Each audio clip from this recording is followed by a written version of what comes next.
She's a rebel with a cause, and now a victory under her belt. Hollywood actress Rebel Wilson today winning her epic defamation trial against Bauer Media, the company found to have published a series of malicious and damaging articles. Hello, I'm Paul Barry. Welcome to Media Watch. And chalk up one for the little guy over those trashy women's magazines that stretch the truth to breaking point.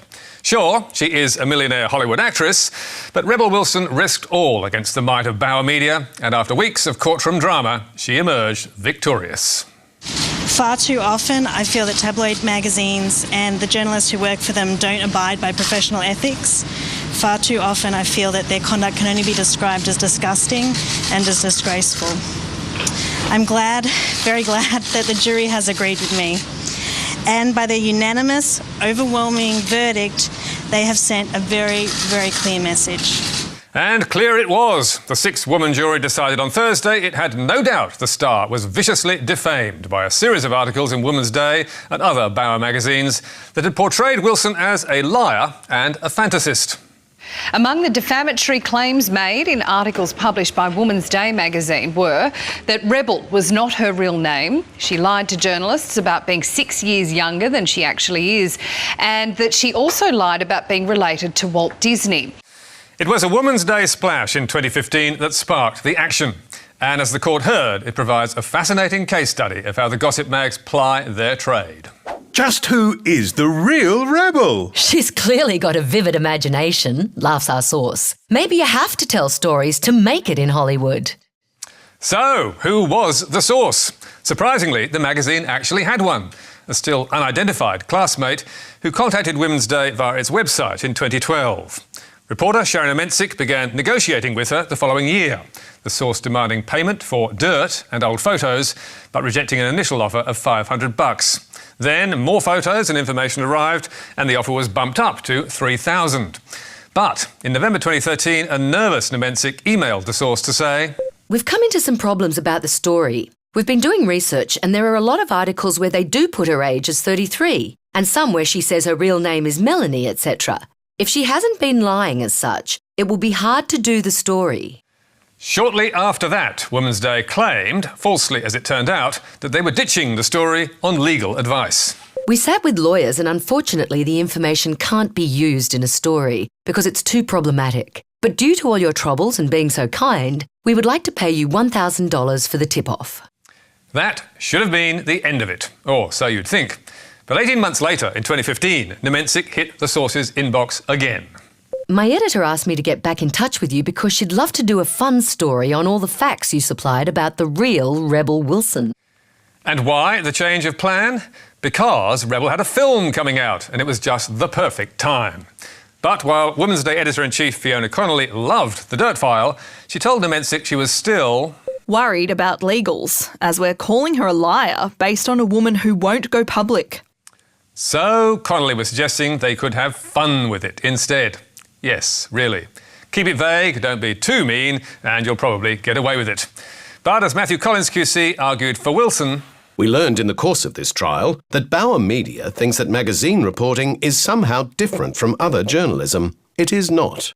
No, it is not, and Bauer have now found out the hard way. Damages are yet to be awarded, but it could be a multi-million-dollar sum, on top of $1 million in costs. No surprise then that other celebrities who've also been monstered by Women's Day or its rivals are celebrating too. Congrats, Rebel Wilson. They have to be held accountable. Justice is done. Congrats, Rebel Wilson. Woman's Day has been a disgraceful magazine for a long time. Hopefully this makes them report facts and stops the rubbish. And indeed it might do just that, or at least make them a lot more careful before they make up their stories. But if it does have that effect, how on earth will they fill their trashy mags? But now to troubles in TV land and last week's sudden collapse of Channel 10.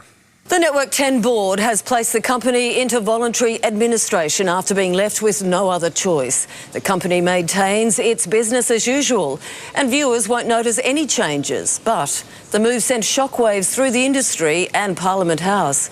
The good news is 10 is still on air and will almost certainly survive. The bad news for James Packer, Lachlan Murdoch, Bruce Gordon and Gina Reinhart is that they have lost almost $1 billion between them.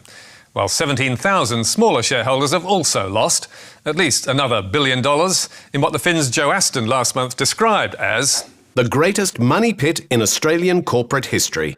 So, who is to blame? Well, take your pick from Netflix, Stan, YouTube, and the difficulties of running Australia's weakest commercial network.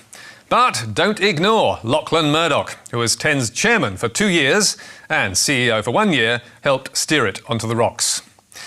Ten's collapse on Wednesday was triggered by 3 of its 4 billionaire shareholders, Murdoch, Packer and Gordon, withdrawing their support for the network, which needs to pay back a $200 million overdraft facility in December. But it was hurried on by Murdoch and Gordon threatening to sue Ten's directors for trading while insolvent if they allowed the network to draw down any more cash. That threat was contained in a letter sent to the 10 directors on Monday night at 9 p.m. So, why did Gordon and Murdoch force Ten to call in the knackers, given that the directors claimed in a statement to the Australian Securities Exchange that they had found savings of $50 million to $80 million a year to keep Ten alive? One answer is it allows the 2 billionaires to control Ten's fate. Another is it puts pressure on Parliament to change Australia's media laws. Network 10's announcement today that it will enter voluntary administration is a wake-up call for opponents of media reform. If Murdoch and Gordon are to end up owning 10, which seems to be their game plan, the media laws will need to be changed. Gordon needs the so-called reach rule to be scrapped because he already owns a regional TV station, Win, and can't own 10 as well. Murdoch needs the much more contentious 2 out of 3 rule to go because he already owns a radio station, Nova, and big city newspapers through News Corp, and the rule does not allow him to also own a TV station. Or not yet. So, could 10 be the game changer? Collapse may force media law changes. Just hours after Australia's third largest TV station moved into administration on Wednesday, the Nick Xenophon team confirmed its in-principle support for the legislation. Just 3 crossbench senators are now needed to get the media reform package through the Senate at last, and all eyes are on One Nation. So far, Pauline Hanson has refused to back any reform that gives more power to News Corp. But on Thursday, she was reportedly reassessing her position. Then, next day, One Nation's James Ashby told Fairfax, There is no shift and not likely to be one. We agree with every measure, except removing 2 out of 3. We'll see if One Nation holds its nerve and if it demands a price, such as cuts to the ABC. Meanwhile, the government and Australia's mainly male media moguls, who lobbied Parliament 2 weeks ago, are pushing hard for reform. And on Thursday, 10's Sarah Harris added her own self-interested plea. Today we call on Bill Shorten, Pauline Hanson and the Greens to reconsider their positions and support local jobs. Politicians have been warned of the dire consequences if media laws aren't changed, and yesterday those predictions were proven correct. It's now more important than ever that you make these changes before it's too late. In fact, 10 could easily survive whether the reforms go through or not. As one former 10 executive told MediaWatch, a low-cost 10 could easily be profitable, even with a 15 to 20% share of the TV ad market. And it's currently got 24%. But whatever happens, there will be changes. As the Finn warned last week, News Corporation is attempting to tighten its grip around the 10 network, with Sky News executives believed to have pitched an integration of the subscription news channel's service with the free-to-air broadcasters' news bulletins. Yes, it's no done deal, but we could see Sandra Sully, Hugh Remington and Stephen Quartermain, plus Sky's David Spears perhaps, still fronting a 10 News, but sourced from Sky, giving yet more power to News Corp without media laws being changed. But if changes do go through, News Corp is tipped to be 10's new owner. However, Bruce Gordon also wants the network, and our ex-10 insider suggests News may just let him have it, asking, why would News buy the worst house on the street? That's not their style. The suggestion is News would like Channel 9 instead, which would come with TV rights to the NRL and be much more use to Foxtel and News Corp's tabloids, which rely so heavily on footy. And that could leave 10 as a low-cost network run by Win's Bruce Gordon, perhaps showing reruns of Flying Doctors and other classics from the Crawford Library, which he owns. Only kidding, we hope. But now to another long-running saga which some hope is finally nearing a conclusion, and that is the national energy debate.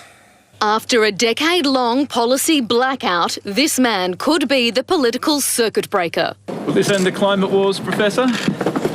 Looking forward to briefing the Prime Minister in ministers. Chief Scientist Alan Finkel has been charged with creating a national blueprint to provide electricity reliability, sustainability and affordability. 10 days ago, the country's chief scientist came up with a plan to end the stalemate on Australia's energy policy. And last Monday, he had high hopes for his report, telling Q&A, I just deeply hope that this is used for constructive purposes. Our report shouldn't be used as a battering ram or a cricket bat to score political points. So, how is it shaping up? Well, let's tune into the shock jocks on Sydney's top talk station 2GB, starting with Alan Jones, who dismissed Finkel before his report was even released. Oh dear, this review of the future security of Australia's electricity market by the chief scientist, I have no faith in this bloke at all. Finkel claims his new scheme will not only reduce CO2 emissions but drive down power prices. Is this bloke living in some dream world? Drive down power prices? Forget it. This is another unbelievable mess. I would scrap the lot of it. By Monday, former PM Tony Abbott was also in position to deliver his verdict along similar lines. He told Ray Hadley that a clean energy target was effectively a tax on coal, and that's the last thing we want.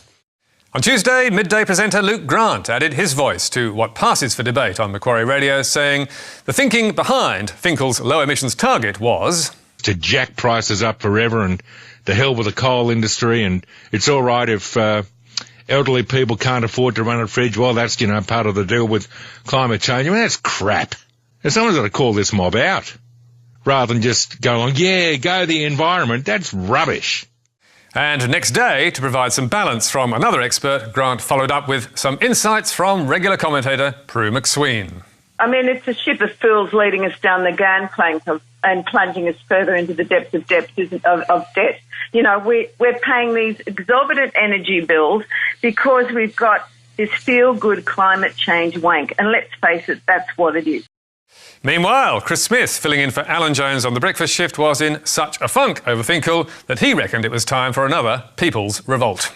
Now, if you cast your mind back, you'll remember the rallies that took place against the proposed carbon tax, rallies that I helped engineer and attended.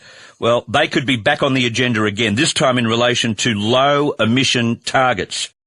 Yes, who could forget? Back in 2011, Smith junked any notion of journalistic impartiality and became a cheerleader for demos against Julia Gillard's carbon tax. And here he is, back in 2011, rallying the troops behind a joint 2GB attack. I've had a discussion personally with Alan Jones. I've had a discussion personally with Ray Hadley. I've had a discussion personally with Ben Fordham. They are all keen, if we can organise the logistics for the four of us to broadcast that day at that rally outside Parliament House. Send the message around. It's stopcarbonlies.com. That is where you can book to jump on a bus in your neck of the woods to get to Canberra. In the end, 2GB management tried to stop its stars from taking part, and Smith was the only one who did. But 6 years on, it's clear the climate at the station has not changed one bit. So, why does it need to? Well, almost all the world's climate scientists say we need to slow down global warming. And that's why Australia is one of 148 nations that has ratified the Paris Climate Agreement, in which we have promised to reduce our emissions. Australian business leaders are also overwhelmingly behind a low emissions policy, and Australian energy providers say 10 years of inaction and climate war is a key reason why power prices keep rising. But why believe any of them when you've got the shock jock geniuses at 2GB ignoring all the evidence and telling Australia what we need to do?